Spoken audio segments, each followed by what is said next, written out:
ನಮಸ್ಕಾರ ಗೆಳೆಯರೆ, ನಿಮಗೆ ಒಂದು ಇಂಪಾದ ಕವನವನ್ನು ಹೇಳಿದೆ. ನವಮಾಸ ಹೊತ್ತು ನನ್ನನ್ನು ಹೆತ್ತು ಸಾಕಿದ ತಾಯಿಗೆ ವಂದನೆ. ಮೈಮುರಿದು ದುಡಿದು ನನ್ನನ್ನು ಸರಳಿ ಬೆಳೆಸಿದ ತಂದೆಗೆ ವಂದನೆ.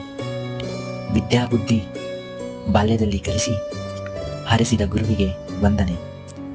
ಬಗೆ ಬಗೆ ರೋಗವ ವಾಸಿ ಮಾಡುವ ವೈದ್ಯರಿಗೆ ಮಾಡುವೆ ವಂದನೆ. ನಿತ್ಯಾದಿ ದುಡಿದು ಅನ್ನವ ನೀಡುವ ರೈತರಿಗೆ ಮಾಡುವೆ ವಂದನೆ. ನಾಡಿನ ರಕ್ಷಣಾ ನಿತ್ಯಾದಿ ಮಾಡುವ ಯೋಧರಿಗೆ ಮಾಡುವೆ ವಂದನೆ. ಈ ಇಂಪಾದ ಕವನ ನಿಮ್ಮೆಲ್ಲರ 1ನೇ ತರಗತಿಯ ಪ್ರಥಮ ಪದ್ಯ. ಅದರ ಹೆಸರು ವಂದನೆ. ಇದರ ಕವಿ LK ಕಂಬಾರ. ಧನ್ಯವಾದಗಳು.